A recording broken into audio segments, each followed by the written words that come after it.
সামনে গেছে সামনে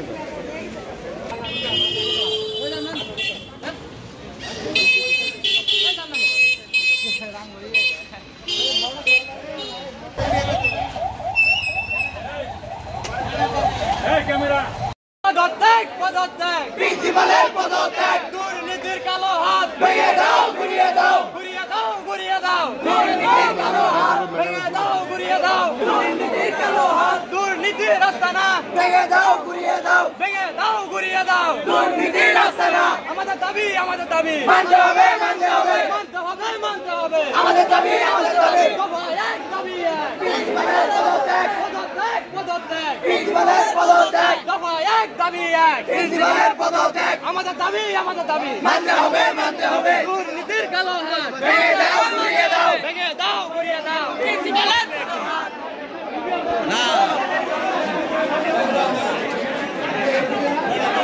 এই সবাইকে একটা খুলে দে একটা হালকা খুলে দে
প্রিন্সিপালের পদত্যাগ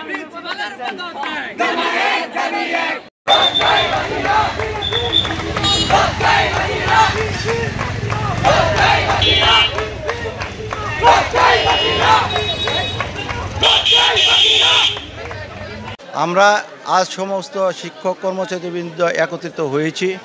আমরা দুর্নীতিবাজ আব্দুর রাজ্জাকের বিরুদ্ধে একত্রতা প্রত্যাহারের জন্য আমরা সবাই ঐক্যবদ্ধ হয়েছি। প্রত্যাহারের কারণ হচ্ছে এই দুর্নীতিবাজ শিক্ষক, সে দুর্নীতি, অর্থ কেলেঙ্কারি, নারী কেলেঙ্কারি, এইভাবে কোনো তার থেকে টিচারদের অবমূল্যায়ন।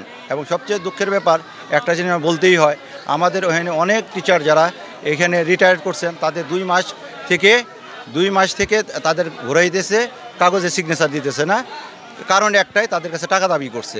আমার কাছে কাগজ নিতে হলে টাকা দিতে হবে। এই ধরনের সকল শিক্ষকদের এই যে রিটায়ার যারা করছেন তাদের কাছে টাকা দাবি করেছে।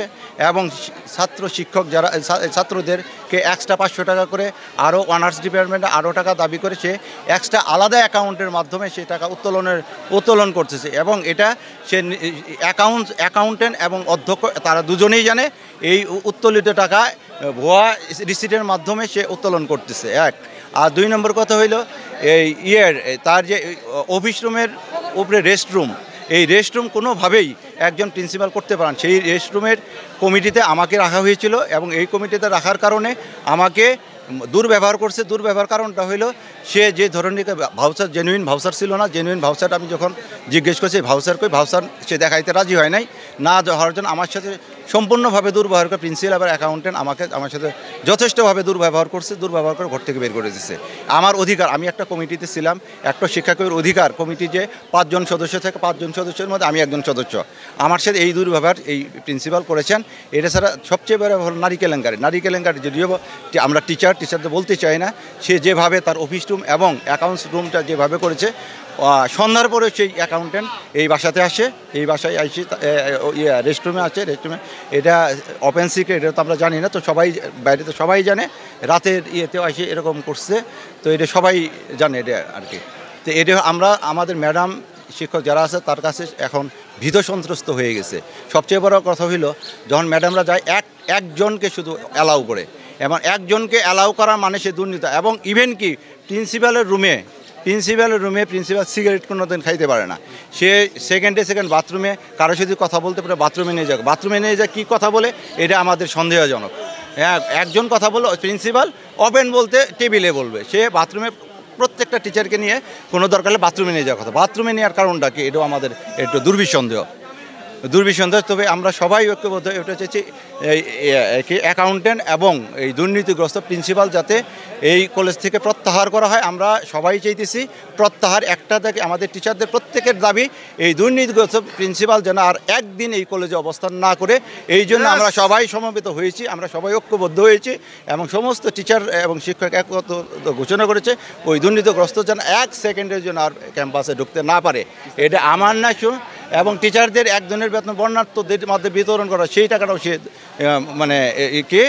তসরুপ করে ফেলছে, 1,11,000 টাকা। আবার স্টুডেন্টদের বন্যা দুর্গত অনেক স্টুডেন্ট আছে, আমরা বিগত দিচ্ছি আমাদের সে 500 টাকা বিবিদের থেকে আমরা যদি কোনো সময় বলছি যে একটা টিচার একটা দরিদ্র জনগোষ্ঠী তাদেরকে একটু সেই কমানোর ব্যাপারেও রিকোয়েস্ট করতে আমরা নিজের পকেট থেকে ভর্তি করেছি, কিন্তু ওই বিবিদের টাকা থেকে একটা টাকাও সে কমাইতে চায় নাই।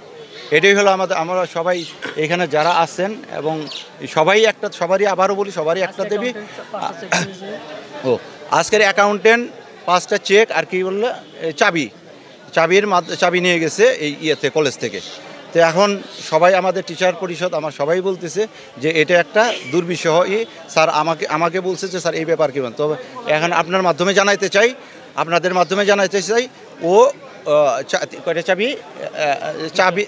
চাবি এবং 3টে চেক বই 5টা চেক বই সহ অ্যামাউন্ট বসায় নিয়ে গেছে। অ্যামাউন্ট দিচ্ছে এই হলো, এই অ্যামাউন্ট চলে গেছে। আমাদের একটাই দাবি এই প্রিন্সিপাল আর ক্যাম্পাসে ঢুকতে, আর যদি ঢুকে অপ্রীতিকর ঘটনা ঘটবে এটা দায়িত্ব কে নিবে? আপনারা নিজেরাই দেখেছেন কি অবস্থা হয়ে গেছে। সেনাবাহিনীকেও তারা করতেছেন। যদি এই অবস্থায় যদি একটা প্রিন্সিপাল যদি ভিতরে ঢুকে, এটার দায়িত্ব আমরা নিতে পারবো না। আর এটা কোনো কিছু হইলে এটার দায়িত্ব আমরা যাতে না করি, এটা আপনাদের মাধ্যমে জানাতে চাই। আমাদের আবারও বলছি সবারই একটা দাবি, আর 1 সেকেন্ডের জন্য এই প্রিন্সিপাল যাতে এই ক্যাম্পাসে না ঢুকতে পারে, এটা আপনাদের মাধ্যমে ঊর্ধ্বতন কর্তৃপক্ষকে আপনারা অবহিত করবেন, জানাবেন। তিনি কেন পালালেন আজকে? তিনি যেহেতু আজকে কলেজে আসার ওনার কথা না, ওনার প্রিন্সিপালের সাথে যেহেতু মানে কাজ করেন, সক্ষতা করেন এবং সবার দাবি ওই দাবি নেই উনি আজকে কলেজে আসছেন। ওনাকে না করা সত্ত্বেও উনি কলেজ ছাড়েন নাই, আজকে আসছেন। আর যাতে প্রিন্সিপাল এসে এখানে আরেকটা ঘোলাটে পরিবেশ সৃষ্টি করে এখানে মামলা ঢালে এরকম করার একটা ব্যবস্থা করেন, এই মনোবল নিয়ে তিনি আজকে কলেজে প্রবেশ করছেন। তাছাড়া ওনার কলেজে প্রবেশ করার কোনো কথা ছিল না। উনি সেনাবাহিনীর ইয়েতে চলে গেছেন, আইন শৃঙ্খলার সহানে এখানে গেছেন। আমরা এখানে থেকে পরিবেশটা চাই যে উনি এবং প্রিন্সিপাল দুইজনই যেন এখান থেকে প্রত্যাহার হয়, এটাই হলো আমাদের দাবি। তাছাড়াও আরেকটা জিনিস আছে, আমাদের এখানে কলেজটা ছিল বেসরকারি, 1970 সালে এখানে প্রতিষ্ঠিত হয়েছে।